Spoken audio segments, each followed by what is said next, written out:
কিশোরগঞ্জের কুলিয়ারচরে আইএফআইসি ব্যাংকের ভেতরে হঠাৎ অজ্ঞান হয়ে পড়েছেন ম্যানেজার সৌমিক জামান খান সহ ৬ জন।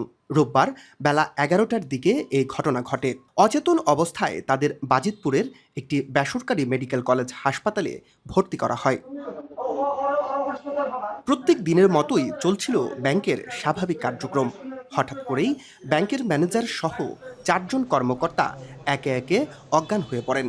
কিছুক্ষণ পর একইভাবে অজ্ঞান হয়ে পড়েন ২ জন নিরাপত্তা প্রহরীও। খবর পেয়ে ঘটনাস্থলে পৌঁছে পরিস্থিতি নিয়ন্ত্রণে নেওয়া হয় বলে জানান ভৈরব সার্কেলের সহকারী পুলিশ সুপার। হঠাৎ মাথা ব্যথা হচ্ছিল, আমার সাথে যে কলেজ উনি পড়ে গেছিল, ওনাকে নিচে ক্লিনিকে নিয়ে যেতে নিচে সবাই একদিন একদিন মাথা ঘুরে শুরু করছে, পরে আর কি হয়েছে তার আমরা ধরবো না। পুলিশের প্রাথমিক ধারণা ব্যাংকের ভেতরে কোনো কেমিক্যাল জাতীয় বস্তুর ব্যবহার থেকে তারা অজ্ঞান হয়ে পড়েন। তবে ব্যাংকের ভেতরে থাকা লকার ও মূল্যবান জিনিসপত্র সবই সুরক্ষিত রয়েছে। ব্যাংক এলাকায় দুর্গন্ধ এখনও বিদ্যমান, যার কারণে ভেতরে প্রবেশ করাও কষ্টকর বলে জানায় পুলিশ।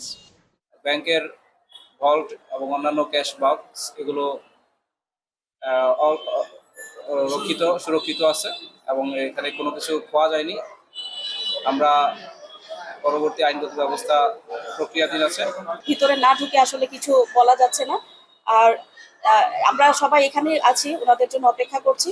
আর আসলে ঠিক কতটুকু ক্ষয়ক্ষতি হয়েছে, ডাকাতি আদৌ হয়েছে কিনা, প্লাস হচ্ছে চেতনা নাশকটা যেটা ছিল, এটা আসলে কি ধরনের চেতনা নাশক ছিল, এগুলো তদন্ত না করে আসলে বলা যাবে না।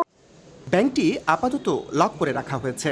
সঠিক তদন্তের পরই জানা যাবে প্রকৃত ঘটনা। মশিউর কায়েস, এখন কিশোরগঞ্জ।